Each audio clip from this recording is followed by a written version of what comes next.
Selamat malam, saudara-saudari yang terkasih. Selamat datang di Semesta Murakabi. Perkenalkan, saya Santi sebagai wakil dari Murakabi Movement. Terima kasih telah terhubung bersama kami di acara ibadah puisi hening cipta sesi yang terakhir. Pertama-tama izinkan saya untuk menceritakan sekilas tentang Murakabi. Hal ini sebenarnya pernah saya sampaikan di awal sesi, tapi karena sekarang banyak peserta yang baru bergabung kali ini, maka ada baiknya sekilas akan saya sampaikan ulang. Bagi yang belum pernah mengalami suasana Murakabi di Arjok 2019, kami hadir sebagai warung kelontong dengan nama Warung Murakabi. Ide membuat Warung Murakabi muncul dari keresahan kami tentang bagaimana seni hadir diterima oleh masyarakat luas sebagai bagian tidak terpisahkan dari kebutuhan hidup sehari-hari. Warung yang menyediakan sandang dan pangan juga berfungsi sebagai papan tempat bertemunya penjual dan pembeli. Wadah bertemunya gagasan kreatif dan aneka kemungkinan kolaborasi yang kami sebut sebagai kerja kreatif secara gotong royong. Kata gotong royong sendiri keberadaannya sempat dianggap sebagai mitos. Kemudian kami mencoba meletakkannya kembali menjadi landasan dan meyakini bahwa gotong royong punya daya menyembuhkan. Tahun ini, Murakabi kemudian menjadi salah satu bagian dari Murakabi Movement. Murakabi Movement merupakan sebuah gerakan kreatif berasaskan gotong royong dan lokalitas yang menjadikan kesejahteraan alam dan manusia sebagai tujuan.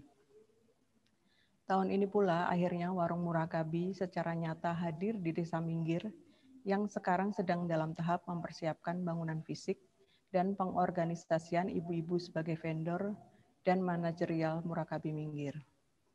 Warung rakyat Murakabi Minggir akan menyediakan produk kebutuhan sehari-hari yang dipenuhi oleh petani, artisan, pengrajin setempat, serta beberapa kolaborator Murakabi Movement. Di bulan ini, pembelian secara online sudah dapat dilakukan, dan sementara ada beberapa produk yang harus PO lebih dahulu, lalu pengiriman akan dilakukan setiap hari. Dan kedepannya warung ini selain sebagai warung curah, juga akan berfungsi sebagai warung yang menyediakan makanan dan minuman di tempat. Untuk saat ini, kunjungan langsung belum bisa dilakukan dan mohon menghubungi admin terlebih dahulu untuk melakukan kunjungan.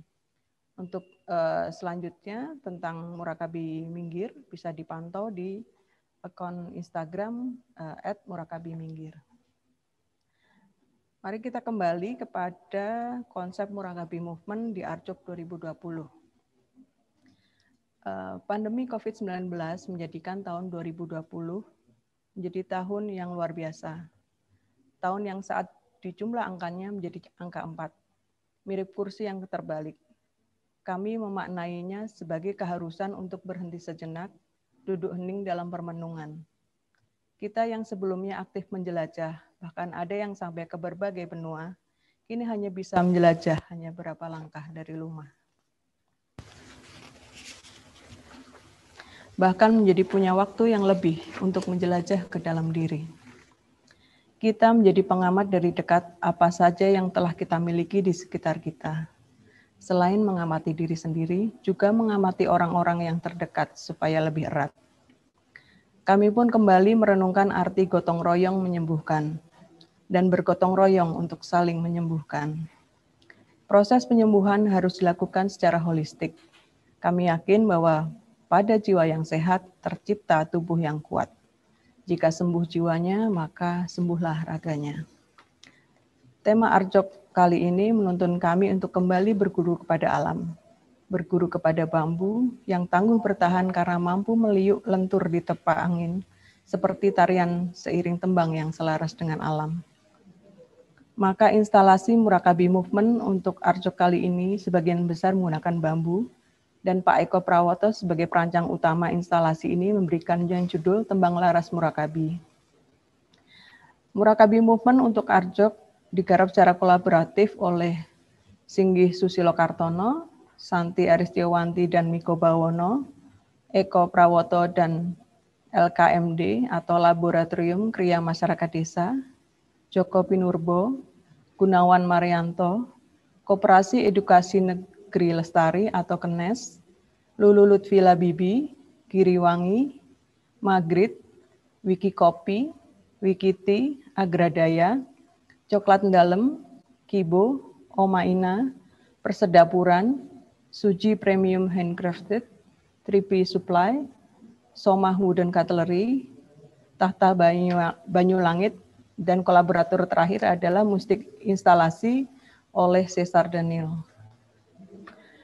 Pada sesi terakhir ibadah puisi ini, izinkan saya mengucapkan terima kasih sedalam-dalamnya kepada seluruh tim Arjok, kemudian para kolaborator dan vendor seperti yang sudah disebutkan tadi, para peserta yang dari awal sudah mengikuti dan yang barusan mengikuti juga, dan beberapa rekan-rekan yang sudah membeli produk dari Murakabi kali ini. Saya pribadi dan saya mewakili Murakabi Movement mengucapkan bahwa ada beberapa hal yang tidak semuanya bisa terbayar. Jadi mungkin hanya terbayar waktu dan tenaga saja. Istilahnya adalah mungkin kata yang tepat adalah berhutang rasa. Jadi ada hal yang tidak terbayar yaitu dedikasi, semangat berbagi, kegotong royongan, kebersamaan dalam menikmati seluruh proses, kepercayaan akan konsep, tujuan, dan cita-cita bersama. Jadi kembali lagi terima kasih kepada semuanya. Semoga ibadah puisi dapat benar-benar menghantarkan kita untuk kembali ke dalam diri dan bersama-sama menyelami misteri peristiwa sehari-hari dan bersama-sama bergotong royong untuk saling menyembuhkan. Untuk itu maka mari kita bersama-sama kali ini menyelami keheningan dipandu oleh Mas Gunawan Marahyanto. Waktu dan tempat dipersilakan.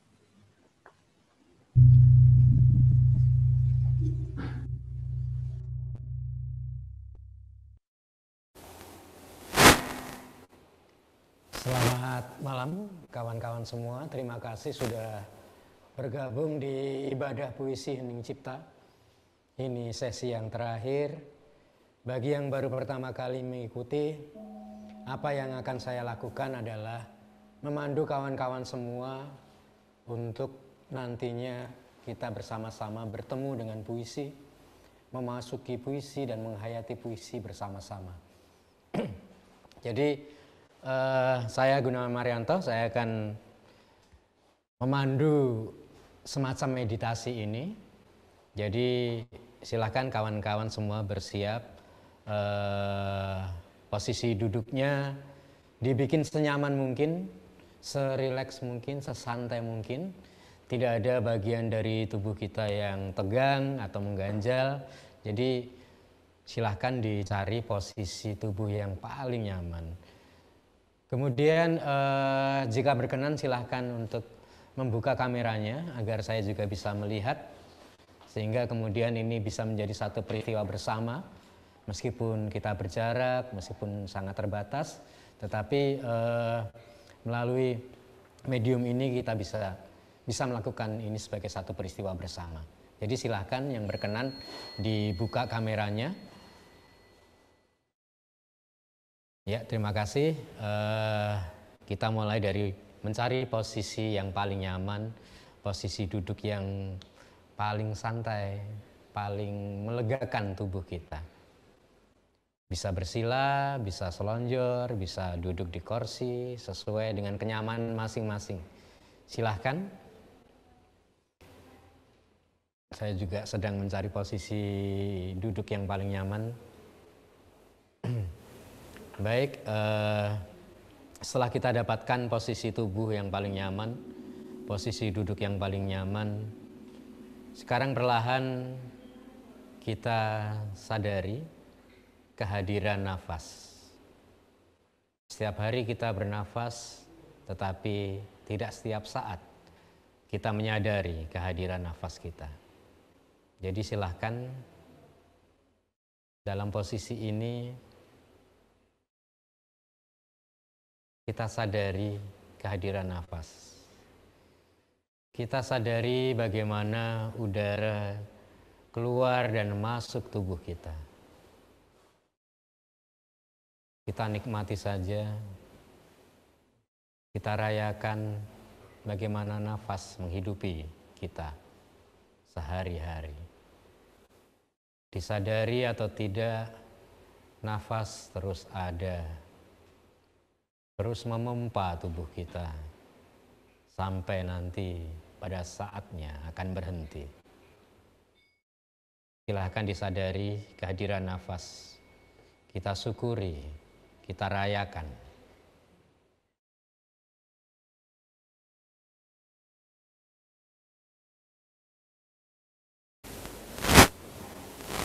Kemudian perlahan-lahan kita mulai tata, kita mulai kelola nafas kita. Kita ambil nafas melalui hidung sepanjang-panjangnya, selembut-lembutnya, tidak ada yang dipaksakan. Selembut-lembutnya kemudian dibawa masuk ke bawah pusar. Kita kumpulkan di sana. Kita kumpulkan terus nafas di sana. Kemudian kita bawa keluar melalui mulut, sama lembutnya, sama panjangnya. Kita ulang lagi, tarik nafas melalui hidung sepanjang-panjangnya, langsung dibawa masuk. Kita simpan di bawah pusar kita. Kita arahkan ke sana. Kita arahkan dengan imajinasi kita. Kemudian kita keluarkan melalui mulut sepanjang-panjangnya. Sekali lagi, tarik nafas sepanjang-panjangnya, selembut-lembutnya. Kita simpan di bawah pusar sebanyak-banyaknya. Kemudian kita keluarkan sepanjang-panjangnya melalui mulut.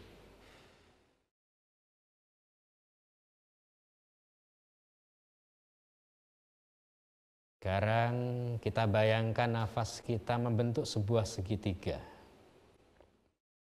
Tarik nafas sepanjang-panjangnya, selembut-lembutnya.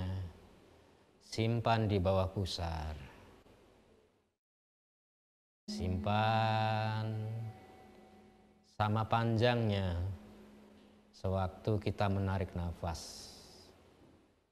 Kemudian kita keluarkan sama panjangnya ketika kita menarik maupun menahannya. Kita bentuk nafas segitiga sesuai dengan panjang dan irama nafas masing-masing. Silahkan tarik. Jika 5 hitungan, maka tahan 5 hitungan. Keluarkan 5 hitungan. Jika 7 hitungan, tahan 7 hitungan. Keluarkan 7 hitungan. Masing-masing dengan iramanya sendiri. Dengan panjang pendek nafasnya sendiri. Tarik, tahan, keluar. Tarik, tahan, keluar. Lakukan 3 kali lagi masing-masing. Tarik,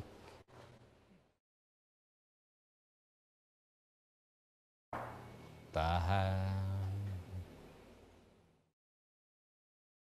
keluar.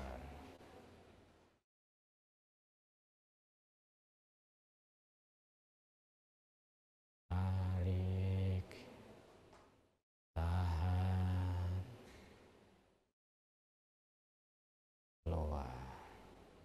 sesuai irama masing-masing. Tarik, tahan, keluar. Ya, terima kasih. Sekarang kita tambah lagi. Tadi kita bentuk nafas segitiga. Sekarang kita bentuk nafas segi empat. Tarik,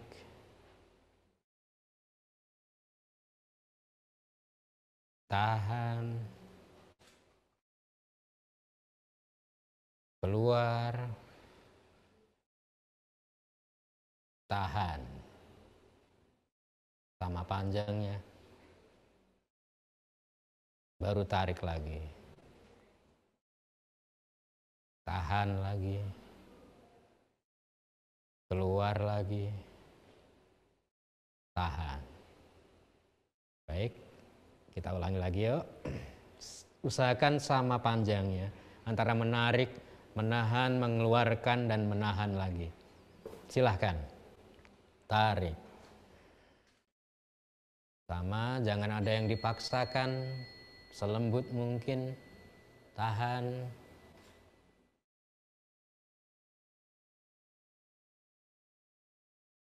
Keluar.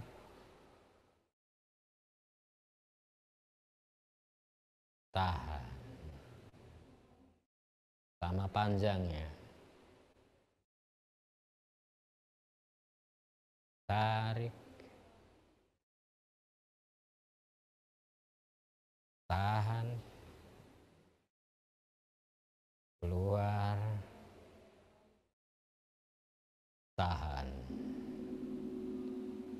Kita lakukan satu kali lagi. Tarik. Tahan. Keluar. Tahan.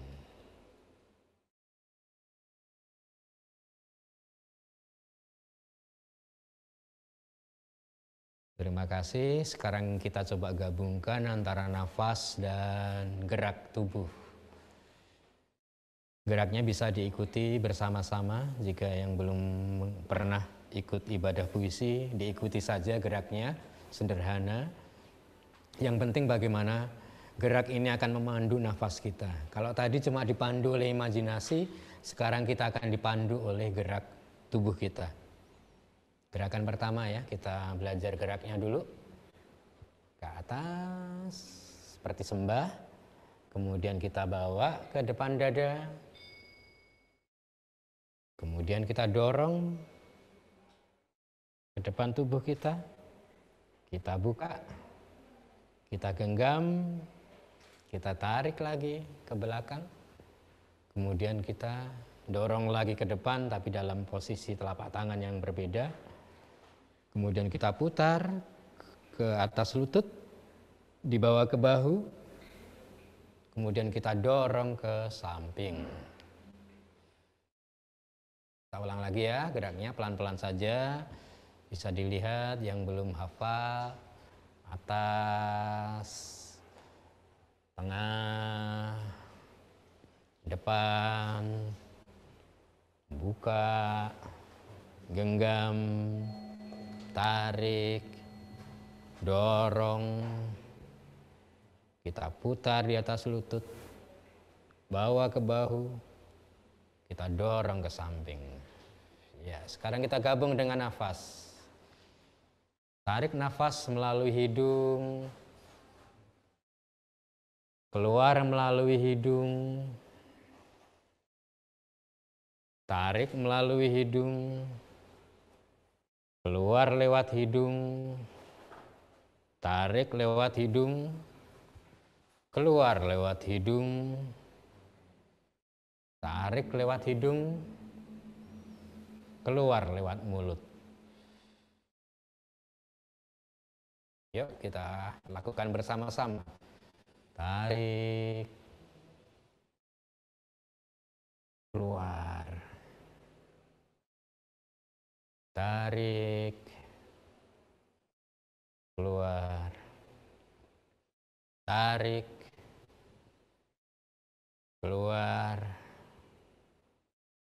Tarik, keluar.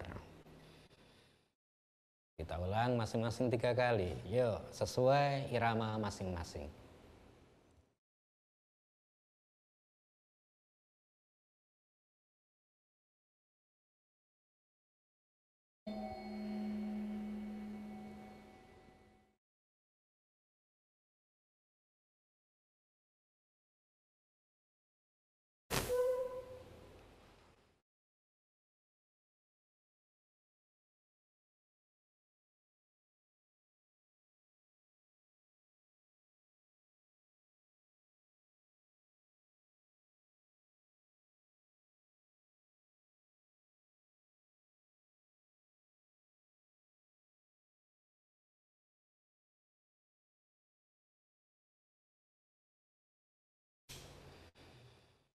Sekali lagi.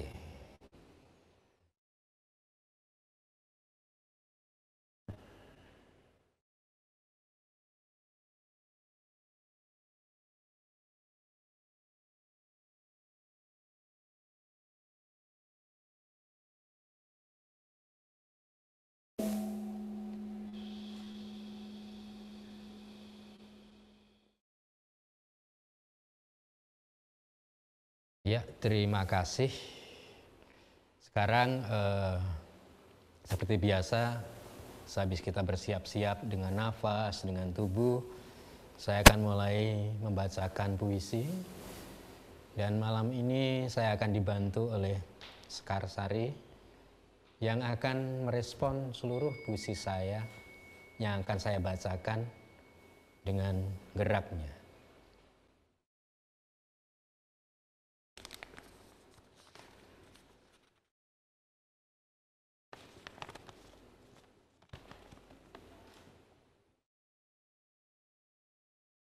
Kapan lagi kau bisa duduk manis di bawah pohon cemara,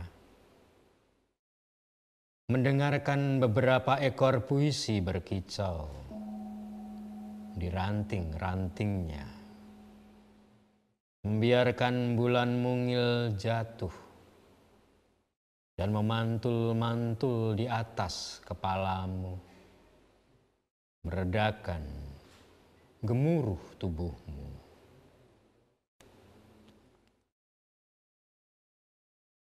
Hidup yang longgar ini kadang terasa sumpek juga.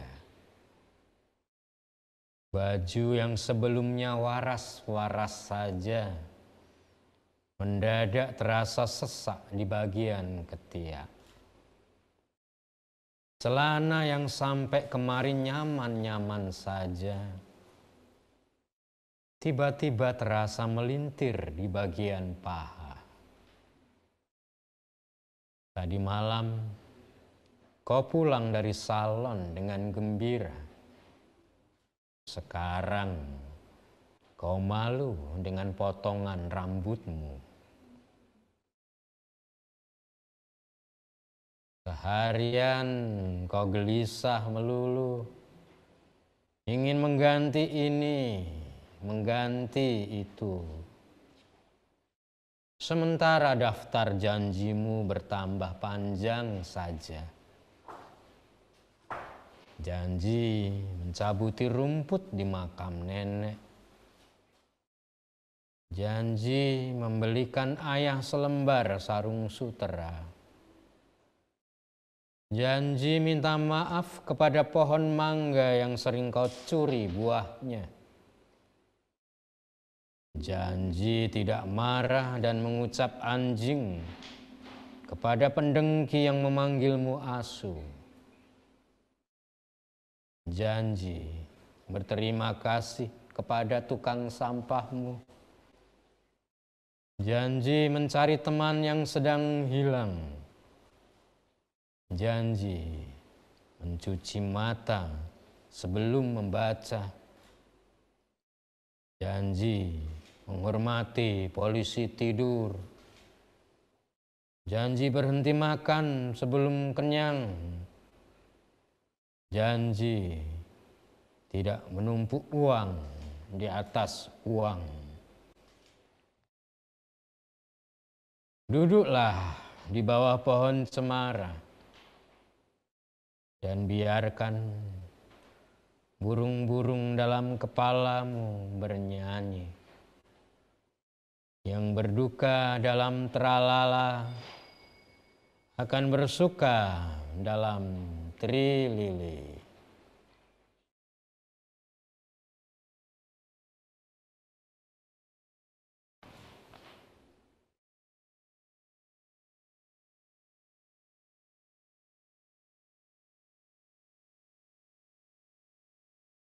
Ada yang sedang menanggalkan pakaianmu satu demi satu,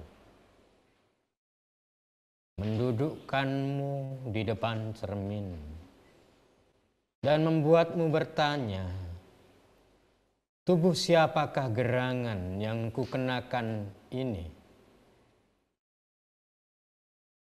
Ada yang sedang diam-diam menulis riwayat hidupmu,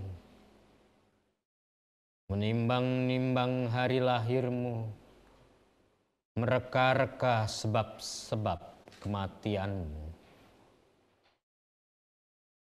Ada yang sedang diam-diam berubah menjadi dirimu.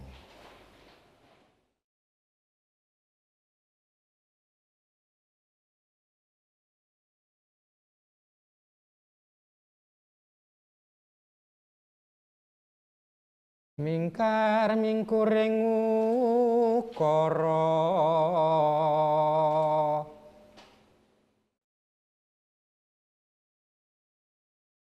akarana karenan marti siwi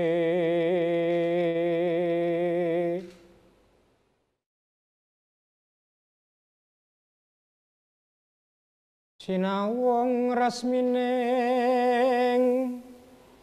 ketung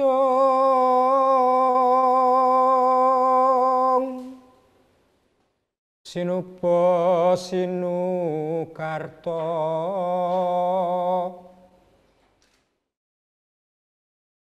mrih kertarta pakartining ilmu luhung tumrap ning tanah Jawa agama ageming haji.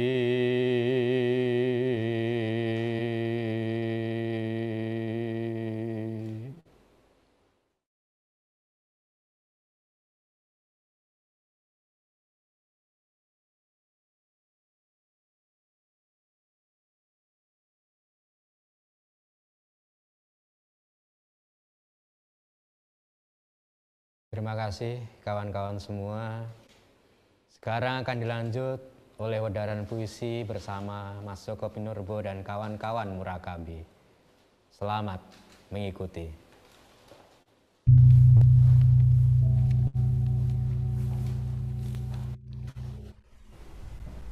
Selamat malam Bapak Ibu, para sahabat Abjok dimanapun berada. Senang sekali ibadah puisi yang terakhir ini terasa meriah, dihadiri oleh berbagai sahabat dari berbagai penjuru Nusantara. Kita baru saja mendengarkan dua puisi dari dua penyair yang namanya kebetulan pakai Joko. Yang pertama Kapan Nabi itu karya Joko Pinurbo yang sekarang sedang menjelma menjadi Joko yang lain dan duduk di atas kursi ini. Kemudian puisi yang kedua Metamorfosis itu karya almarhum Sapardi Djoko Damono yang belum lama ini meninggalkan kita semua. Dua puisi ini akan menjadi bahan permenungan kita pada ibadah puisi yang keempat ini. Saya didampingi oleh beberapa teman. Selain Mbak Santi dari Murakabi, juga ada Mas Lulu. Kami menyebutnya Mas LLL 3L. Lulu Lutfi Labibi. Jadi namanya sangat puitis itu ya. Kemudian juga ada Mas Frederico Dwi Setianto, Mas Riko. Nanti beliau akan bicara, mengajak kita untuk melakukan permenungan lebih jauh mengenai air yang dalam ibadah puisi minggu yang lalu juga menjadi bahan permenungan kita. Mas Lulu nanti akan bicara mengenai sandang atau pakaian. Kebetulan tema spesifik ibadah puisi yang terakhir ini adalah tentang sandang, tentang pakaian, tetapi karena ini merupakan pesta perayaan puisi yang terakhir, kita juga akan bicara mengenai banyak hal berkaitan dengan sandang, pangan, papan, puisi, mengenai air, dan juga mengenai yang lain-lain. Nah, sebelum kita mempersilahkan para sahabat saya ini nanti untuk ikut memberikan wedaran, dan sebelum kami nanti mempersilahkan Bapak Ibu untuk ikut juga berbagi kisah di sini, saya ingin melakukan semacam review atau sinopsis dari ibadah puisi yang pertama sampai yang terakhir ini, supaya kita bisa mendapatkan benang merah permenungan yang sehabis ini mungkin bisa memberikan sedikit inspirasi kepada Bapak Ibu dan saudara-saudari semua bagaimana menjalani hidup dengan lebih baik sesuai dengan situasi dan kondisi sulit yang sedang kita hadapi. Ibadah puisi pertama diselenggarakan tanggal 30 Agustus. Kita menggunakan puisi Sapardi Djoko Damono dalam doaku, dan puisi ini menyadarkan keberadaan kita, yaitu bahwa kita terutama di saat-saat sulit yang penuh dengan ketidakpastian tidak bisa bertahan hidup sendirian. Kita selalu berada dalam keterhubungan dengan pihak lain, dengan sesama, juga dengan alam. Sekedar contoh, sebuah peristiwa kecil minum teh atau minum kopi misalnya, apabila kita resapi dan kita hayati lebih dalam, bisa mengantarkan kita kepada pertemuan dengan banyak orang yang terlibat dalam sejarah hidup kita, meskipun mereka hadir tidak secara fisik, melainkan secara psikologis, secara imajiner. Kalau kita menikmati secangkir teh misalnya, kita akan ingat banyak orang yang telah menyiapkan secangkir teh itu sejak teh ditanam. Kemudian kita juga akan teringat banyak orang yang terlibat di dalam proses pertumbuhan diri kita. Ada satu aforisma yang sangat cemerlang menurut saya, yang digubah oleh Mas Singgih S. Kartono dari Murakabi sebagai simpul permenungan ibadah puisi yang pertama. Gotong royong menyembuhkan. Menurut saya itu sebuah aforisma yang cocok untuk situasi kita saat ini. Kemudian ibadah puisi yang kedua tanggal 13 September, kita bicara secara spesifik mengenai ritme hidup.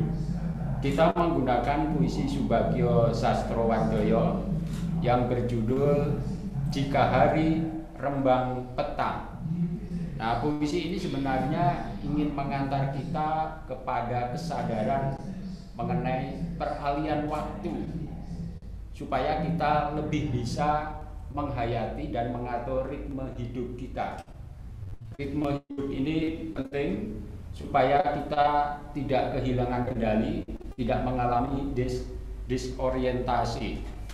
Saya ingin mengutip simpul permenungan mengenai ibadah puisi yang kedua ini dengan mengaitkannya dengan peristiwa kuliner, makan atau minum, sebagai cara untuk melakukan relaksasi dan rekreasi supaya kita bisa mengendalikan diri kita dan mengontrol ritme hidup kita. Jadi ritme hidup ini bisa diekspresikan, penghayatan mengenai ritme hidup bisa diekspresikan melalui ritual. Makan di angkringan, minum di angkringan, atau minum kopi, teh di rumah sendiri-sendiri. Oleh karena itu, angkringan sebagai ikon yang khas Jogja bisa kita maknai bukan hanya sekedar sebagai tempat, tetapi sebagai spirit, sebagai spirit untuk mengendapkan rutinitas hidup dan kemudian merasakan dan mengontrol ritme hidup kita. Saya akan bacakan aforisma mengenai peristiwa makan. Saya ambil dari kata-kata mutiara, kalimat-kalimat bijak dari Y.B. Mangunwijaya. Manusia yang manusiawi tidak pernah makan hanya dengan gigi atau lidah mengisi perut. Yang makan ialah keseluruhan jiwa raganya, dambaan dan cita-citanya, keseluruhan pribadi dan riwayat hidup serta suasana jiwanya ikut makan dan memberi arti kepada makan. Itulah esensi spiritual dari aktivitas makan atau minum sehari-hari. Jadi makan dengan betul-betul dihayati dengan rasa syukur sebagai cara untuk mengatur ritme hidup kita supaya kita semakin pandai berterima kasih dengan apa yang kita miliki dan apa yang terjadi pada diri kita. Kemudian pada tanggal 20 September kita menyelenggarakan ibadah khusus tembang laras Murakabi dengan imamnya yaitu Bapak Eko Prawoto. Bapak Eko Prawoto memberikan pedaran kepada kita mengenai makna instalasi bambu ini yang merupakan ciri khas dari ruang semesta Murakabi, yang mengajak kita untuk merenungkan kembali makna hakiki dari arsitektur. Arsitektur idealnya bisa mempertahankan dan merawat hubungan intim antara manusia dan alam. Dan itulah mungkin yang banyak hilang di dalam dunia arsitektur sekarang ini. Aforisma yang kita peroleh dari ibadah khusus ini, tembang laras Murakabi, yaitu bagaimana hubungan selaras manusia dan alam itu tetap dijaga. Arsitektur untuk manusia, bukan manusia untuk arsitektur.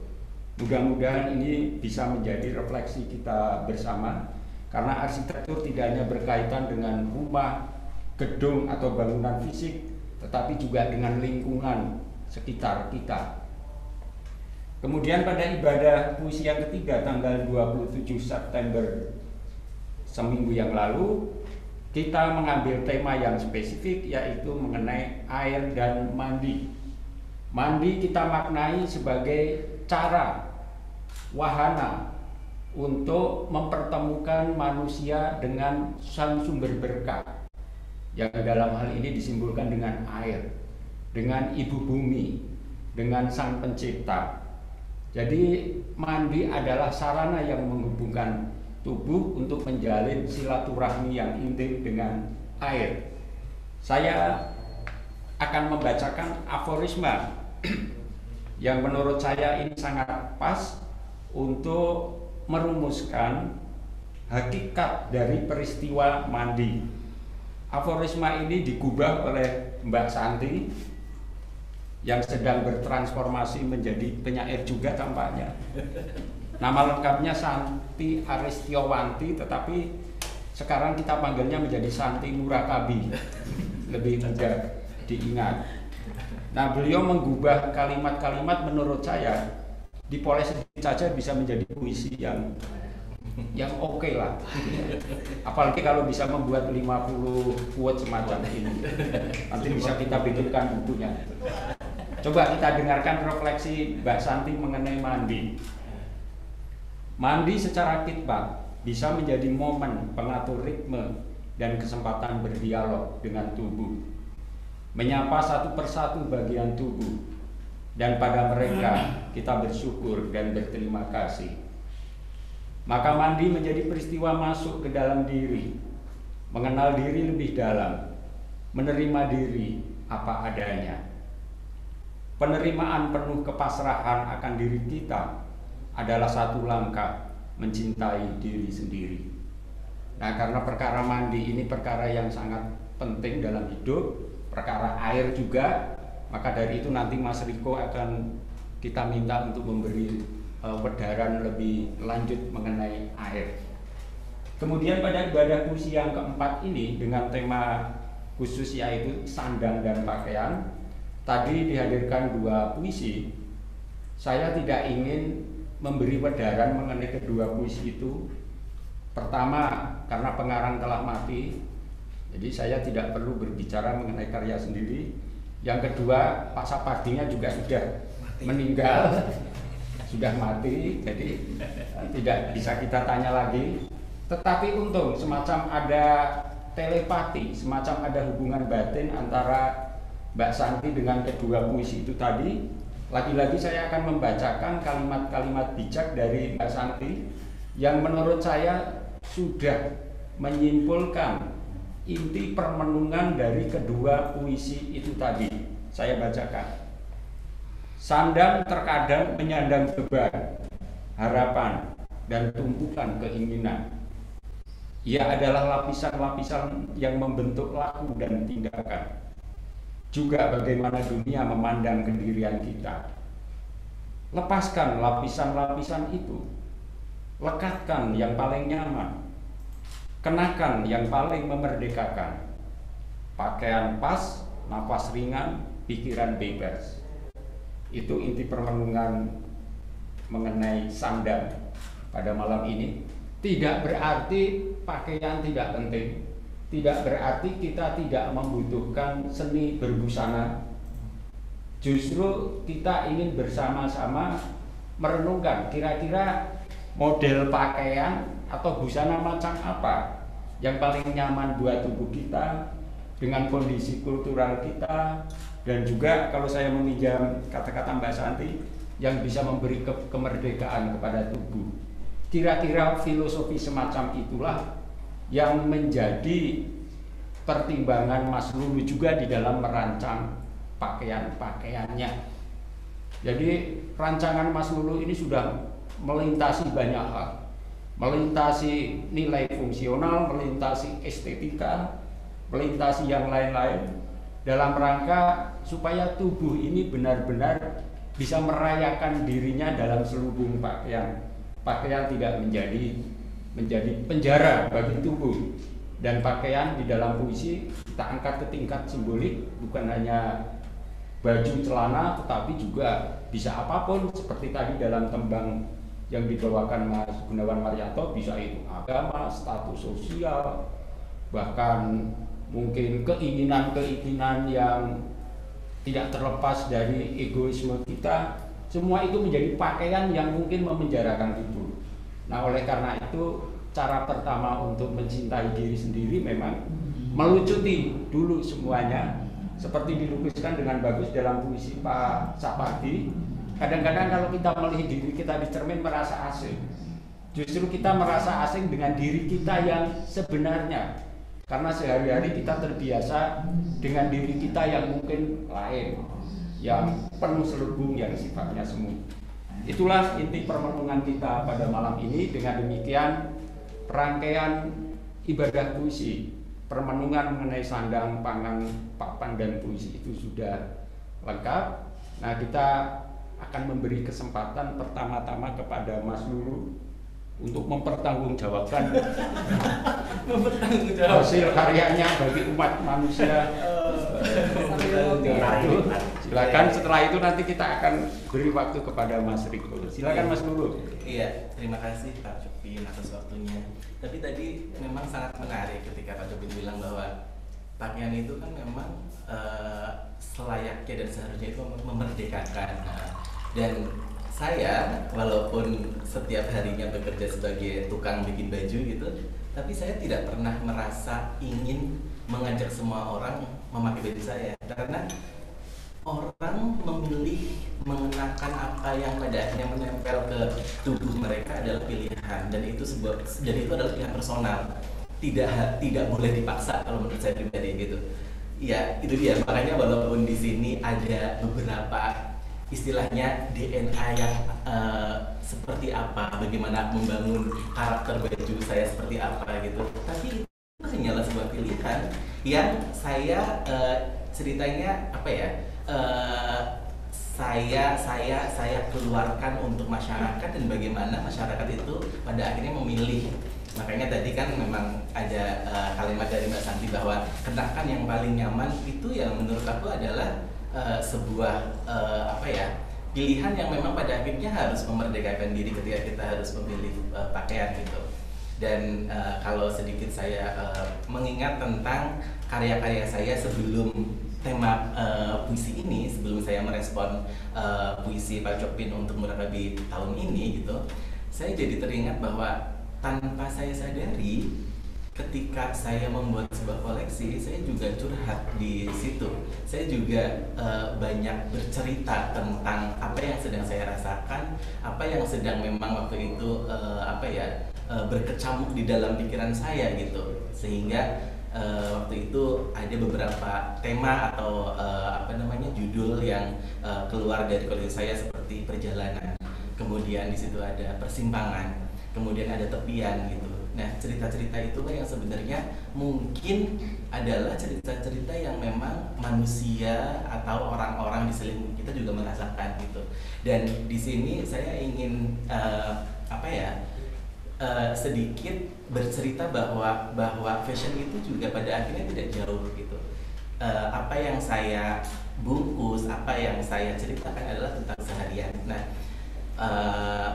apa yang dibilang Pak Singgih bahwa gotong royong adalah menyembuhkan gitu, pun apa yang saya buat di baju juga sebenarnya sangat menyembuhkan aku di cerita-cerita tertentu gitu. Dan seperti yang mungkin koleksi terbaru adalah semua orang juga udah tahu bahwa di dalam sehelai atasan di situ ada sebuah pesan berupa puisi, tapi sengaja saya selipkan, bahkan saya saya taruh di dalam kantong gitu. Saya pikir bahwa itu adalah sebuah pesan yang memang tidak harus diteriakan. Tubuh saya kenangan yang sedang menyembuhkan dirinya sendiri, kayak gitu kan. Itu sebenarnya juga sebagai pengingat bahwa ya luka batin, terus perjalanan yang mungkin membuat kita jatuh gitu. Disinilah mungkin baju itu bisa mengingatkan gitu. Kemudian ada saya taruh di saku juga dari Pak Chopin, kebahagiaan saya terbuat dari kesedihan yang sudah merdeka gitu. Nah, itu juga menurut saya sebagai pengingat tidak hanya untuk saya pribadi gitu yang menaruh puisi itu di dalam rancangan gitu, tapi untuk semua siapa saja yang memakainya gitu. Jadi ya semoga sih tanpa kita harus meneriakan itu secara lantang gitu ya, bahkan saya sembunyikan di dalam kantong, tapi semoga itu pasti akan sampai ke siapapun orang yang tidak hanya memakainya tapi mungkin melihatnya gitu. Terima kasih Mas Lulu. Ini bukan hanya wedaran mengenai fashion, wedaran puisi juga gitu. Jadi sandang atau pakaian yang dirancang oleh Mas Lulu ini sejauh tadi saya tangkap tambahnya memang punya daya terapi. Jadi bukan main-main itu. Ada daya terapinya, ada puisinya itu di dalamnya. Jadi kalau produk itu kita simpan 10 tahun yang akan datang, wah saya nggak membayangkan, tak terkira nilainya itu. Ada puisinya unik di setiap pakaian yang dibuat oleh Mas Lulu itu. Puisinya nanti di kantong, jadi kalau sedang frustrasi, sedang stres, diambil puisinya dari kantong itu dibaca lalu akan reda lagi. Dia ada daya terapinya. Saya kira terima kasih Mas Lulu karena ternyata di balik sehelai pakaian itu ada semacam juga spiritualitas, filosofi yang menjadi bahan refleksi, bahan pertimbangan juga. Memang pada akhirnya pakaian menyangkut pilihan personal juga. Setiap orang, apapun kata orang, pasti dia akan memilih ya pakaian, model atau apapun yang memang paling nyaman bagi dirinya. Dan itu pilihan personal dan tidak mungkin kan cara orang berbusana juga diseragamkan. Ya, saya kira itu. Terima kasih Mas Lulu. Nah, sekarang mumpung Mas Riko hadir, Mas Riko kami ingin ini penjelasan lebih jauh mengenai air karena masalah krusial ini air ini sekarang. Dan kebetulan juga ada Pak Eko ada Pak Eko juga. Iya, Pak Eko masih punya PR mengenai kamar mandi ini. Monggo Pak Eko. Mengenai jadi kamar mandi air ini saya bahkan mengusulkan supaya Pak Eko dan Murakabi ini membuat contoh model kamar mandi yang bisa menjadi alternatif kita lah, yang nyaman. Ini. Nah, kita mulai dengan Mas Riko dulu. Nanti kita minta Pak Eko, waktunya agak panjang untuk ini. Jadi Bapak Ibu silahkan sambil menikmati apapun yang ada di hadapan masing-masing, di rumah masing-masing. Silakan Mas Riko. Ya. Terima kasih. Tadi menarik sekali yang diutarakan oleh Mas Lulu ya. Memang untuk air itu ada sedikit pernyataan yang menggelitik saya sebetulnya awal dari saya mulai tertarik tentang air, dan kemudian kira-kira masuk tahun ke-6 ini mencoba untuk masuk lebih dalam tentang air ini. Air itu satu, itu tidak ada yang membuat, manusia tidak bisa membuat air. Terus yang kedua, hubungannya dengan konsumsi, itu air seharusnya tidak membeli alias merdeka, ada kemandirian di sini. Nah, lalu apa sih sebetulnya air bagi saya, atau mungkin juga teman-teman juga sedikit banyak sudah mendengar bahwa ternyata air itu kan sumber hidup. Orang akan bisa tahan puasa tidak makan 40 hari asal minum air. Lalu di dalam susastra kuno, mungkin Mas Jobi, Mas Gun, dan teman-teman lain juga sudah tahu, itu ada yang mengisahkan, banyak sekali yang mengisahkan tentang air. Salah satunya itu di mana menegaskan tentang air itu adalah air kehidupan, itu dalam kisah Samudra Mantana. Jadi Mandala Gunung Samudra, di mana waktu itu dikisahkan para dewa itu memohon kepada Mahadewa untuk mendapatkan air kehidupan, atau dikatakan Tirta Amarta. Lalu dengan Asura, para itu juga menginginkan air, memindahkan gunung ke samudra, diputar, dan begitu banyak yang muncul, dan terakhir ini yang muncul betul itu Tirta Amarta, dan itu dipegang oleh para dewa untuk kemudian bisa dibagikan. Nah, itu ternyata juga muncul, menarik lagi, muncul di kisah Mahabharata, di mana Semara Santa atau Semar itu meminta kepada sang yang menang itu Tirta Amarta juga, bahwa di situ Tirta Amarta itu ketika sudah diberikan kepada Semar itu ternyata bisa membuat ada 8 khasiat yang diberikan oleh Tirta Amarta itu: tidak cepat lelah, tidak mengantuk, tidak mudah sakit, dan segala macam. Ini menarik bagi kami. Kenapa kok ternyata susastra kuno yang itu sudah lama itu ternyata begitu banyak bicara dengan air. Kita juga tahu bahwa saudara-saudara kita yang di Hindu itu mengatakan bahwa dirinya dulu adalah Hindu Tirta, kemudian menjadi Hindu Dharma. Betul, ternyata ketika kami atau saya mulai meneliti air, saya merasakan bahwa air itu menjadi pintu masuk untuk hal-hal yang di luar di luar bayangan sebetulnya. Lalu waktu berjalan, ketika kita sudah melihat situasi kita saat ini, di mana komodifikasi air sudah begitu banyak, kita tidak lagi secara mudah mendapatkan air, orang mungkin malah justru sangat khawatir dengan air. Lalu kami mencoba untuk mencari air apa sih sebetulnya yang sebetulnya bisa untuk tadi macam-macam kegunaan dan kehidupan itu. Nah, salah satu yang ini maaf sekali bahwa kami harus mengatakan itu, salah satu yang ternyata bisa kami olah dan bisa membuat ada loncatan yang begitu besar itu air hujan. Yang menarik dari air hujan, kami mengatakannya sekarang banyu langit atau air langit. Karena begini, kita mengatakan air itu dari yang keluar dari tanah itu air tanah. Kita mengatakan air yang mungkin ada di sungai-sungai itu air sungai. Tapi kalau yang datang dari langit kok air hujan, itu menggelitik saya.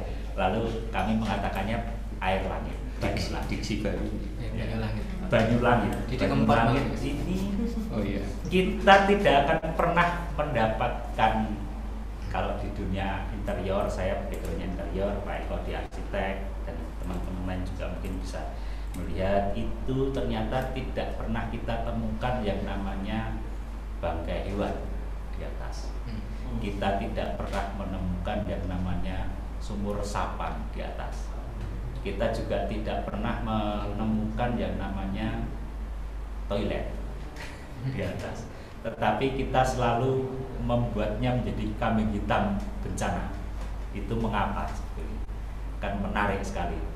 Dan betul, ternyata dengan air atau banyu langit yang kami olah ini,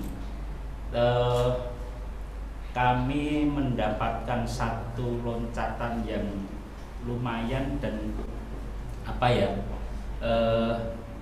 kok mirip-mirip apa tadi yang susastra tadi itu yang semarin itu. Kami tidak mengatakan bahwa ini betul-betul itu enggak, tapi ini berdasarkan pengalaman pribadi. Kami jadi tahu ketika mengolah, dan kemudian teman-teman yang menjadi inspirasi kami kan teman-teman di Klaten Utara, di Kandang Udan di Klaten, di mana mereka setiap dari dulu sampai sekarang itu seumur hidup minumnya air dari langit. Kita mengatakan air hujan. Lalu ketika kemudian diolah, diberi elektrolisa, itu menjadi lebih anak-anaknya lebih cerdas dibandingkan kalau yang dari Klaten bawah dan segala macam. Kami tidak tahu itu. Kami melihat secara langsung, tapi kenapa itu bisa ditanyakan lagi. Lalu ini yang menarik tadi sempat Mas Jepin itu mengatakan tentang air mandi. Kita mandi dengan air itu betul, dan itu kami rasakan. Teman kami di Klaten, namanya Pak Bimo, dan saya juga mengalami secara langsung. Itu ternyata memang sungguh enak kalau kita itu masuk ke air terjun gitu ya, terus ke dalam itu kita mendapatkan percikan airnya. Kami mencoba untuk mendefinisikannya sebagai kami menemukan ion plus dan ion min di situ. Karena apa? Ada pertemuan dan perpecahan molekul air di situ, sehingga membuat kita selalu menjadi segar. Begitu juga, jangan dikira kalau kita ketempuran itu ngopo-ngopo, enggak. Tapi justru biasanya orang ketempuran itu malah kita mendapatkan perpecahan molekul air yang bisa emosi menjadi lebih landai, pikiran menjadi lebih tenang. Karena apa? 70% sampai 80% tubuh kita itu air. Itu sama persis dengan bumi. 70% sampai 80%-nya air. Nah, itu nanti akan lebih menunjuk lagi tentang, saya curiga yang ini saya curiga bahwa jangan-jangan kalau rumah kita atau salah satu bagian rumah kita itu juga dialiri minimal 50% air, itu jangan-jangan tubuh kita pun akan menjadi nyaman. Karena apa ya? 70% kita itu air. Mungkin itu sedikit yang bisa saya sampaikan. Itu mengenai proses pengolahan air hujan tadi bagaimana Mas Riko? Prosesnya itu? Ini ditemukan oleh teman-teman di Kandang Udan bersama komunitas Kandang Udan. Ada seorang imam, ada kiai, ada dalang di sana bersama teman-teman Kandang Udan. Itu air itu kemudian dicoba untuk diolah. Ada yang tadinya difiltrasi, kok masih sama dengan yang dulu. Lalu dicoba filtrasi beberapa kali, lalu seperti RO itu alatnya banyak sekali. Nah, sampai yang terakhir akhirnya ditemukan yang namanya elektrolisa. Jadi air itu dari satu air itu diambil, ditaruh di 2 bejana, kemudian dikasih elektrolisa atau distrom, dan di situ nanti selain air kami juga bisa mendapatkan ion. Jadi molekul airnya mereka disetrum dengan DC dan segala macam. Lalu setelah itu ada yang menarik di sini. Jadi ternyata yang namanya bejana berhubungan atau air itu biasanya menyesuaikan tempat. Ini tidak selalu di situ. Jadi kalau bejana berhubungan itu biasanya air yang diisi ada lubang-lubangnya itu akan setimbang. Tapi ketika sudah dielektrolisa, itu yang ion min itu atau molekul yang sudah pecah dan bersifat basah, ion min itu akan lama-lama, mungkin ada yang cepat, itu menjadi lebih tinggi. Lalu ketika kita ambil menjadi sama lagi, nanti yang ion plus atau yang asam itu akan lebih rendah, nanti yang ini akan lebih tinggi lagi. Jadi menarik gitu. Lalu karena kami atau kita atau saya itu juga hidup di iklim tropis, kita patut bersyukur karena Sang Pencipta itu sudah memberikan harta yang sangat berharga, anugerah itu air. Jadi sebisa mungkin jangan jauh dari air. Saya rasa itu bisa menjadi harapan. Dan ketika mengisi air itu biasanya saya memukul karinding. Jadi kalau saya tidak bisa berpuisi, tetapi saya bisa membawakan doa harapan itu lewat karinding. Kalau di Jawa Barat namanya karinding, di Gunung Kidul namanya rinding gubeng, kalau di Bali namanya gegong, dan segala macam. Itu puisi yang paling murni, bunyi itu gimana? Iya. Ada contohnya Mbak, produk air yang sudah diolah itu ya. Ini sebotol hujan ini. Sebotol hujan. Lalu ini ada kutipan puisinya ya. Dibalik ya. Nah, kutipan puisinya. Apa agamamu? Agamaku air yang membersihkan pertanyaanmu. Ini sebetulnya cuplikan dari sebuah puisi panjang. Makanya tadi Mas Gunawan Maryanto juga membawakan tembang yang ada frasa agomo ageming haji. Jadi ini contoh sebotol air hujan, kelihatan bening sekali ini, betul-betul berkhasiat ini ya bahasanya. Baik, nah ini ada Pak Eko minggu lalu kita bicara mengenai mandi juga, bisa disambung lagi itu. Ini yang hadir banyak pengen tahu kamar mandi yang nyaman untuk merayakan tubuh dan air, bagaimana ini? Nah, ini saya masih sangat takjub ini dengan air sebetulnya. Ya. Kadang-kadang kita terlalu meremehkan air. Tadi dikatakan bahwa air itu tidak bisa dibuat oleh manusia, jadi sudah diadakan sejak mulanya dan jumlahnya kurang lebihnya konstan karena terikat oleh siklus alam. Itu yang kemudian proses yang dimurnikan yang berjalan seperti itu. Kita sangat meremehkan air. Yang pertama, kita kadang-kadang mengganggu siklusnya yang harusnya itu, tapi kita di tengah-tengah mungkin mencemari atau kemudian mengganggu prosesnya dengan alirannya itu, kemudian tidak bisa siklus alaminya menjadi tidak sempurna, terhambat atau menjadi iramanya agak kacau seperti itu. Dan saya sepakat bahwa lingkungan air itu akan menjadi lebih nyaman untuk kita karena kita memang terdiri dari 70% air itu tadi. Dan saya membayangkan airnya tidak harus berwujud air tapi pepohonan. Karena di dalam pohon itu terjadi aliran-aliran yang dari kecil dari membawa air yang dari tanah ini sampai ke daun yang paling ujung. Nah, ini juga sebuah pergerakan cairan sebetulnya di alam ini yang itu luar biasa sekali. Dan sementara ini bumi yang memiliki air itu baru bumi. Orang berusaha cari di planet yang lain belum nemu. Pernah ke planet lain? Nggak jadi pindah ke planet. Nyasar-nyasar ini seperti itu. Nah, sehingga kalau kemudian kita dikaitkan dengan fungsi yang lebih praktis untuk mandi, ya sebetulnya itu perjumpaan spiritual kan ya. Kesegarannya itu tidak hanya fisik, tapi juga jiwa kita. Kita mesti mensyukuri air ini dari seperti apa. Bukan ini murah lah sakit berapa seperti itu. Bukan dengan kesadaran itu. Ya kita masih bisa mendapatkan air. Ya air ini membasuh, melumuri tubuh kita ini sama.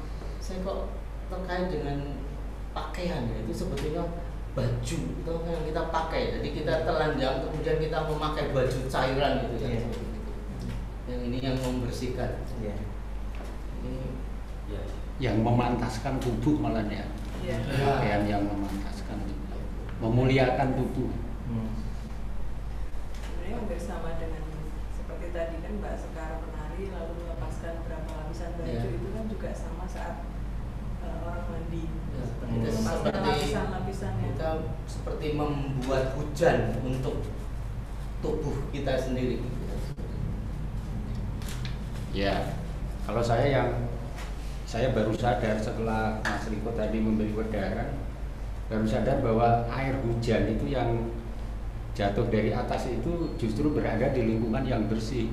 Tidak ada limbah, tidak ada sampah, tidak ada pencemaran. Oleh karena itu maklum ketika kanak-kanak kita suka hujan-hujanan, mandi air hujan, mandi berkah malahan. Meskipun sering ditakut-takuti nanti pilek, ternyata tidak juga, kita tetap segar. Jadi air hujan itu justru menjadi berkah yang sebetulnya bisa diolah dan tidak dianggap sebagai bencana malah. Saya kira Mas Cindil, Mas Gunan Maryanto mau menambah. Kalau balik lagi ke air ya tadi seperti yang dibilang Mas Riko bahwa susastra itu sudah mencatat sejak lama peran air, pentingnya air itu tadi Samudra Mantara itu kan proses penyulingan air sebenarnya itu. Kalau dalam bahasa sekarang itu kan itu samudra itu diaduk dengan gunung ya, di bawahnya itu kura-kura untuk tempat landasan diaduk, seluruh makhluk ikut mengaduk itu supaya kemudian nanti mereka mendapatkan air yang murni. Itu yang tadi dibilang akan dibagikan untuk seluruh makhluk hidup. Yang sayangnya karena nafsu itu terjadi perebutan, airnya jadi direbut sana kemari, bangsa burung merebutnya, bangsa raksasa juga memperebutkannya, dewa-dewa juga merebutnya. Jadi sejak dulu memang itu jadi barang yang berharga dan diperebutkan. Gitu, nambahin dikit aja. Ya, terima kasih Mas Indel.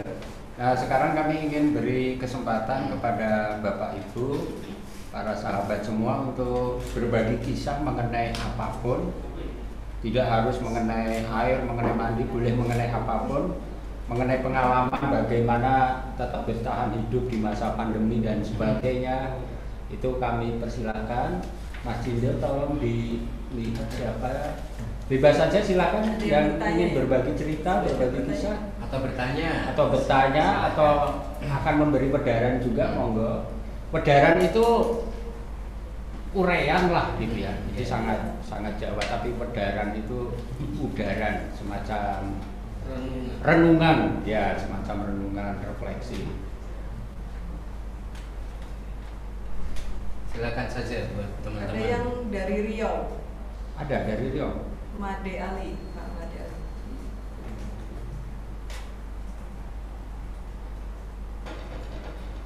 Silakan.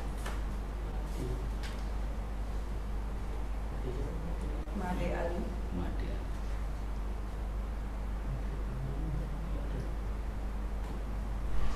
Atau siapa?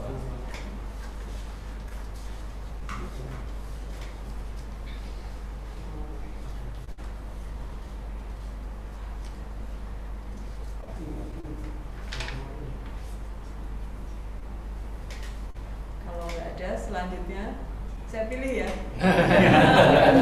Monggo, Mbak Santi. Mas Ean. Halo Mas Ean. Halo. Cerita-cerita dong. Cerita apa saja? Kita lama ada nggak ketemu nih. Ada ya? Ya. Ya dibuka aja itu. Halo. Halo. Mulai minum dulu. Air hujan. Apa kabar? Ya, kabar begini. Ya. Coba cerita. Duh.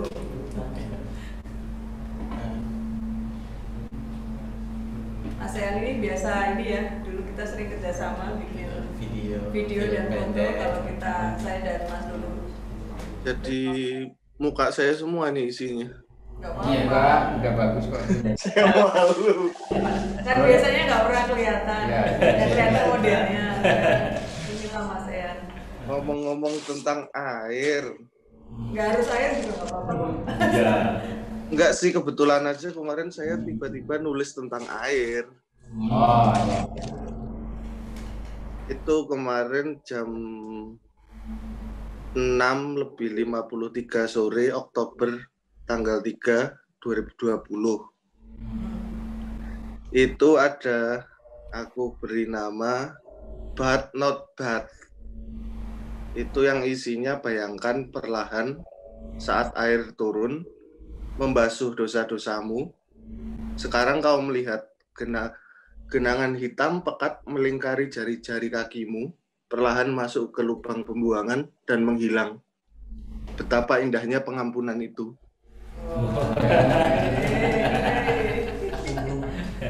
Sudah merdeka belum? Hampir. Karena akhirnya sudah bisa potong rambut, sudah bisa syukur brengos dan jenggot untuk diri sendiri. Oke. Selamat.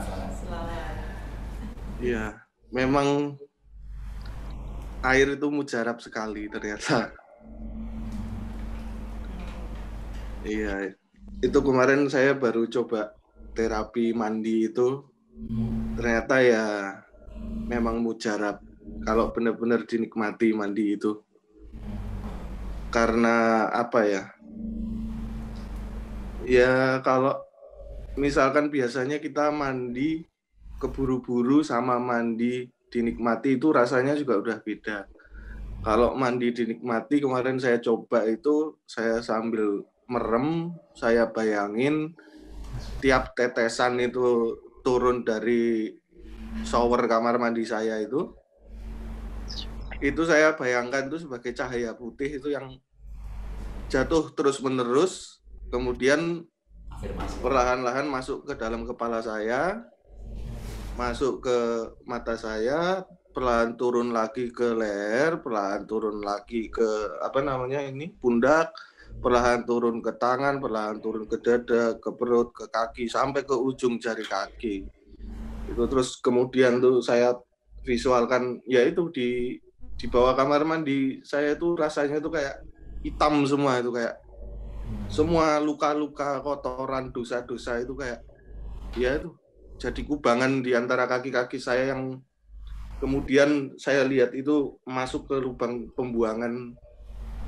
Akhirnya diri saya merasa cukup merdeka. Mantap. Ikut berbahagia. Iya, betul. Iya. Selanjutnya dirayakan di Jogja. Selamat datang. Nanti ada waktunya lah ke Jogja. Iya. Iya. Silahkan untuk yang lainnya nih kalau ada. Semangat Mas Yani. Ya, terima kasih. Terima kasih. Terima kasih. Siapa lagi Mas Indro? Santi yang hafal. Iya, Mbak Poni. Dan siapa? Poni Rawati. Ayo. Juga. Silakan. Mbak.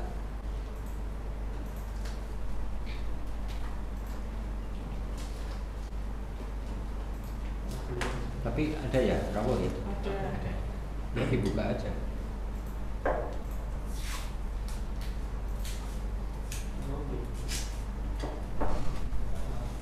Nggak mau. Oke. Lainnya? Yang pertama kali ikut siapa aja silahkan.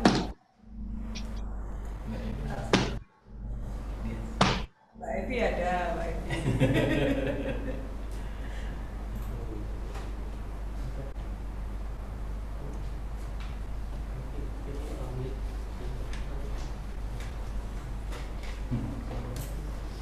Lanjut ngobrol lagi. Ya, Bisa. Iya. Jadi, monggo Mas Riko. Pak Eko kan tadi tentang pohon tadi itu. Iya. Sampai saat ini kan saya sampai pada apa namanya pada satu pendapat tersendiri bahwa ternyata manusia itu alam. Iya. Jadi ketika Pak Eko bicara bahwa daur ini menjadi tidak, kalau saya menyebutnya tidak sempurna, samudra mantananya itu, mandalanya itu tidak sempurna, maka ya manusia itu juga menjadi tidak sempurna, karena kita pun menjadi tidak sempurna. Tapi saat ini kan saya sedikit banyak terpesona dengan sandang ini. Hubungannya kan ketika pohon tadi, lalu ternyata zaman dulu manusia itu juga saya baru saja membaca tentang lurik, bahwa ternyata dikatakan bahwa kain lurik itu sudah ada sejak 3000 tahun yang lalu di negeri atau di tanah ini. Nah, saya rasa kok mereka membuat itu begitu ini ya, dekat dengan alam ya, karena ada lurik yang coraknya itu hujan dan iris ya, lalu ada lurik yang mungkin juga terus sekali garis-garisnya tidak terputus itu. Nah ini mungkin Mas Lulu bisa menjelaskan sedikit itu tentang, menarik sekali kan, ternyata tidak terpotong. Berhubungan dengan nama-nama lurik, saya jadi teringat Pak Jokpin malah justru. Nama-nama lurik itu sangat puitis Pak, sangat puitis. Hujan gerimis, itu kalau pelafalan dalam bahasa Indonesia ya itu untuk hujan liris itu, atau bisa dibilang hujan gerimis kayak gitu.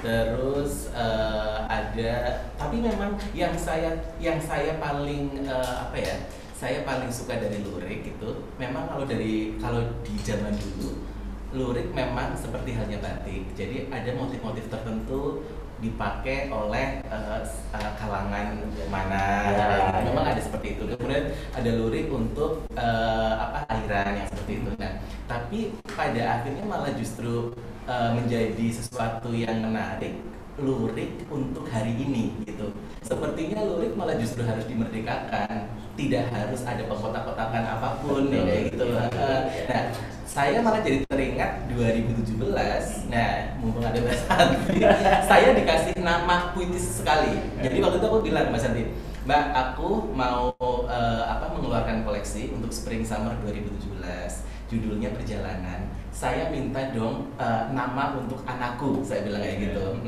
Dan dia ngasih 2 nama.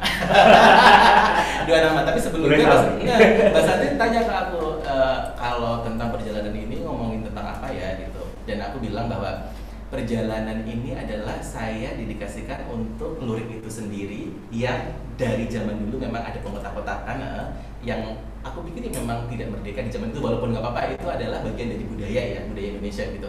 Tapi untuk hari ini lurik sepertinya harus dimerdekakan, lurik untuk semua, siapapun bisa memakainya tanpa ada pengkotak-kotakan atau bahkan strata sosial gitu. Nah, terus aku bilang bahwa perjalanan ini adalah untuk perjalanan lurik itu dan untuk perjalanan personal saya gitu, perjalanan spiritual gitu. Nah, pada akhirnya Mbak Santi kasih 2 nama. Yang pertama adalah baur rupa, rupa yang membaur, baur rupa, dan yang kedua duka luruh, dukanya telah luruh. Dan 2 lurik itu yang pada akhirnya sekarang menjadi istilahnya apa ya, catatan penting untuk perjalanan lurik itu sendiri gitu, bahwa hari ini kita bisa menciptakan nama lurik untuk manusia sekarang gitu. Dan nama itu ya oke, dulu ada nama hujan gerimis dan sebagainya. Sekarang nama-nama yang memang menceritakan tentang perjalanan manusia gitu. Kita bisa membuatnya, kita harus bisa sama dengan yang dulu. Iya, dan satu hal yang membuat saya sangat bahagia ketika seorang customer dia DM saya malam-malam gitu. Dia kirim foto dan dia bilang ke saya bahwa Mas Lulu, saya hari ini ulang tahun dan di perayaan ulang tahun saya menggunakan duka luruh gitu. Nah, artinya adalah Mbak ini dia paham, dia mengikuti apa yang saya ceritakan dan dia tahu apa yang dia pakai gitu. Dia tidak bilang bahwa aku pakai baju ini loh Mas untuk acara ulang tahun gitu, tapi dia bahkan menyebut nama anakku itu gitu. Itu sangat membahagiakan. Aku bahagia banget ketika orang mengatakan nama itu. Artinya dia tahu apa yang dia pakai gitu. Saya pakai juga luruh Mas untuk ulang tahun gitu. Dan ya itu salah satu bentuk apresiasi yang sangat luar biasa. Aku pikir perwakilan dari customer gitu, pemakai luruh. Gitu. Wah, menarik ini. Menarik ya. Saya juga jadi teringat apa puisi ya. Kan memang saya Mas Indil juga dengan senang hati diajak oleh Mbak Santi juga dengan misi yang sama, ingin memerdekakan puisi supaya dia tidak berada di kotaknya yang selama ini terbatas, tetapi juga ya puisi untuk semua. Nah, oleh karena itu mengapa diberi judul ibadah puisi, ya supaya puisi juga sebagaimana lurik juga bisa menjadi cara kita untuk lebih menghayati kekinian lah itu. Jadi puisi untuk semua. Tapi saya tertarik dengan ini Mbak Santi, ini memang saya amati sebetulnya penyair yang menyamar. Dia menyamar Pak, penyair, terlahir sebagai penyair. Iya itu. Jadi dia malah tidak punya beban pakaian sebagai penyair, malah lebih nyaman. Yang celaka kan seperti saya sudah dilabeli penyair harus selalu puitis dan itu tidak. Jadi memang benar, memang terbebas dari atribut itu juga memerdekakan. Ayo kita sambung, siapa lagi? Ada yang nanya kan? Kalau lurik sendiri dari kata apa? Lurik. Etimologi, Mas Indul etimologinya apa ya lurik? Apa ya? Corak. Oh, corak, garis. Larik ya. Lurik dari larik. Dari larik. Tenun kan itu ya. Bukan diulur dan ditarik. Mungkin juga. Secara prosesnya memang diulur dan ditarik karena prosesnya. Ulur ditarik. Ya, mungkin itu. Tapi lebih pada garis sih sebenarnya. Pola-pola garisnya. Pengulangan garis.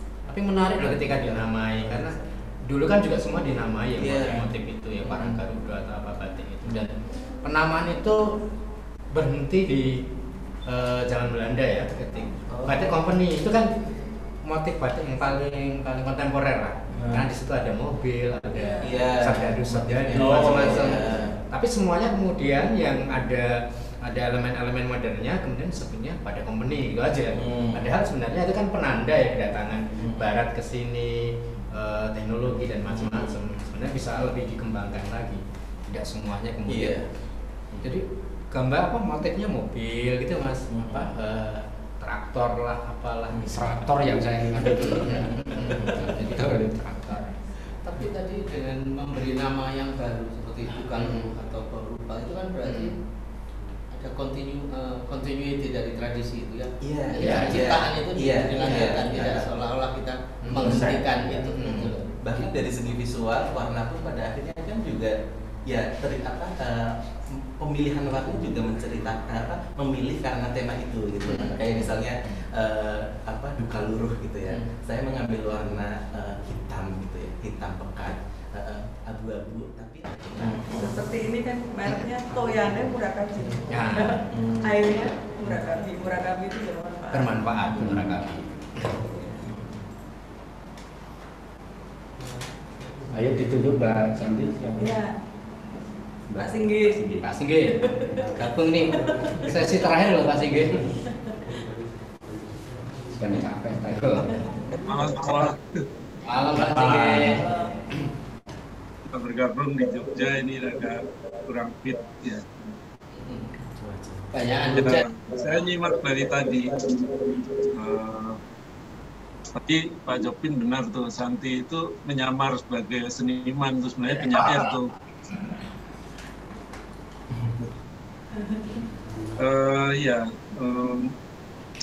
Mungkin saya akan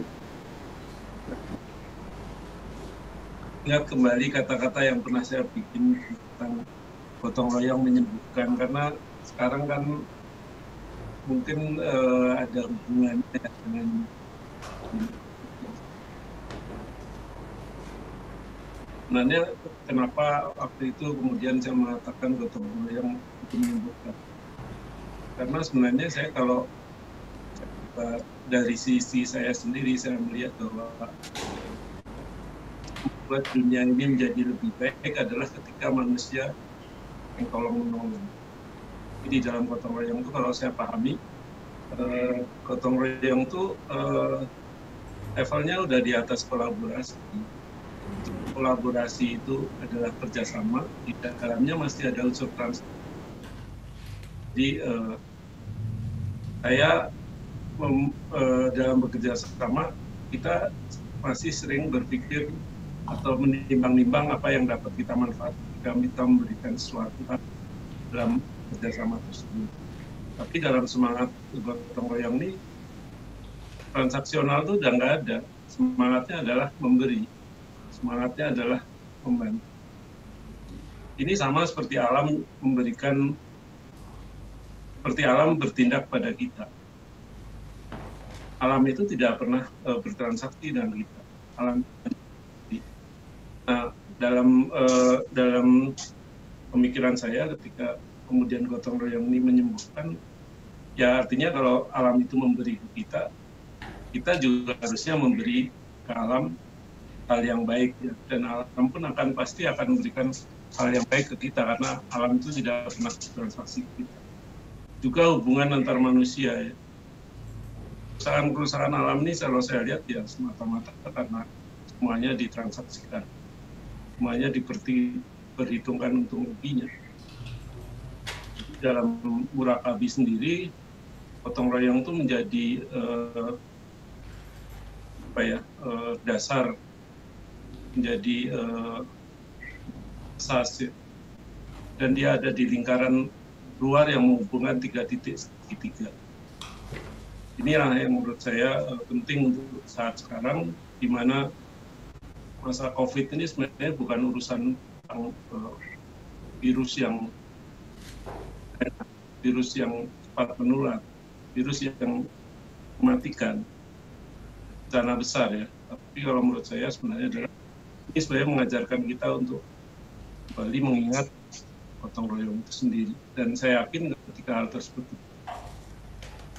apa yang menjadi masalah kita itu tumbuh, hilang. Itu yang bisa saya share malam ini, karena ini sesi terakhir ya dari proses sidang, dan saya gembira sekali karena pada akhirnya kita nanti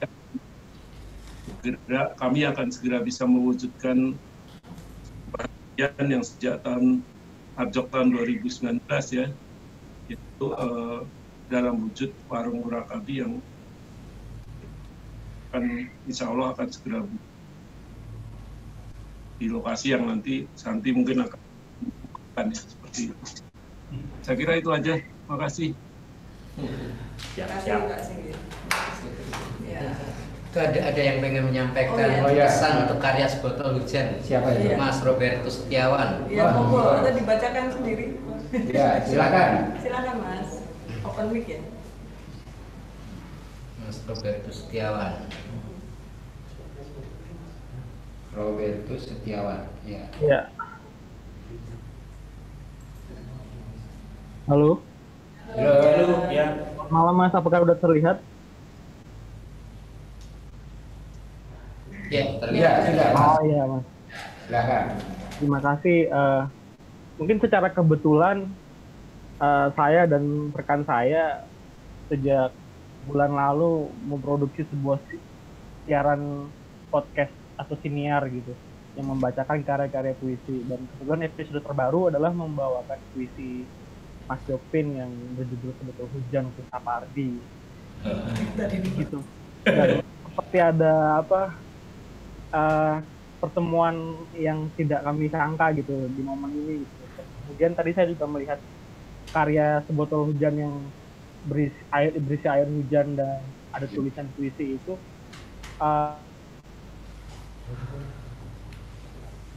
cerpen yang Mas Jopin bikin itu sangat antara surreal tapi juga unik dan ada kesan lucu juga di situ. Dan kami berdua itu di podcast kami mencoba juga untuk mengenang kembali Pak Sapardi di kesempatan kali. Ya, sejauh itu sih Mas.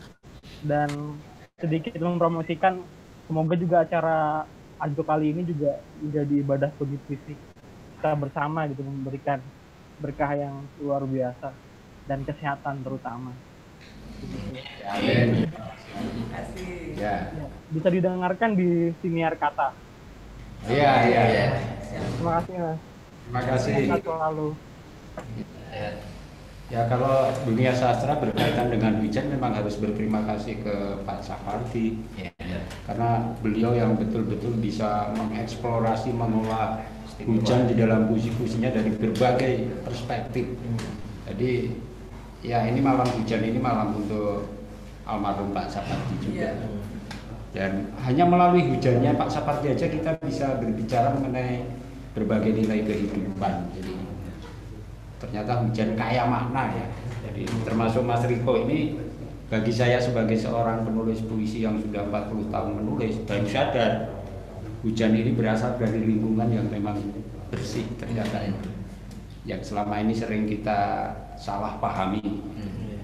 Jadi mari kita mengolah air hujan untuk kebutuhan minum juga. Saya belum mencicipi air hujan Murakabi nanti, tapi suatu saat akan kita coba. Baik, terima kasih. Apakah ada yang lain? Masih ada satu kesempatan? Satu kesempatan lagi. Satu kesempatan lagi. Itu ada itu. Silakan. Siapa Mas ini? Mas Irfan Habibi.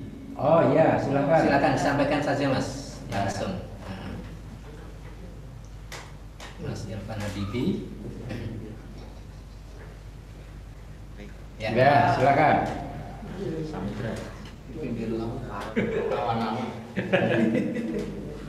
Santai ya Mas.